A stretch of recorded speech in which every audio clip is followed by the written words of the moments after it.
Cricket বর্তমানে শুধু একটি খেলা নয়, এটি এক বিশাল বাণিজ্যিক সাম্রাজ্য। আর ক্রিকেটাররাই হচ্ছে এই সাম্রাজ্যের সবচেয়ে মূল্যবান সম্পদ। মাঠে তাদের ব্যাটে বলে যেমন সাফল্য, মাঠের বাইরেও রয়েছে তেমনই বুদ্ধিদীপ্ত বিনিয়োগ। ২২ গজের পিচ থেকে শত কোটি টাকা সম্পদের সীমানায় পৌঁছে যাওয়া এমন ক্রিকেটারের সংখ্যাও কম নয়।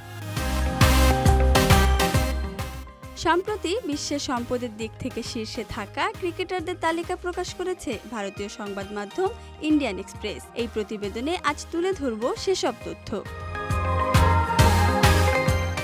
তালিকার প্রথম অবস্থানে রয়েছেন ভারতীয় ক্রিকেটার সচিন টেন্ডুলকার। তার সম্পদের পরিমাণ ১৭ কোটি মার্কিন ডলার। সচিন টেন্ডুলকার আন্তর্জাতিক ক্রিকেট ছেড়েছেন ২০১৩ সালে। এখনো পর্যন্ত আন্তর্জাতিক ক্রিকেটে ১০০টি সেঞ্চুরি করা একমাত্র ক্রিকেটার তিনি। সচিন সফল ক্রিকেটারের পাশাপাশি একজন সফল ব্যবসায়ীও। জনপ্রিয় পোশাক brand True Blue, sports management প্রতিষ্ঠান SRT, fitness retail brand S drive and Sach এর মালিকানাও রয়েছে তার নাম। এর বাইরে ইন্ডিয়ান সুপার লিগ আইএসএল ফুটবলে কেরালা ব্লাস্টার্সের অন্যতম মালিক তিনি।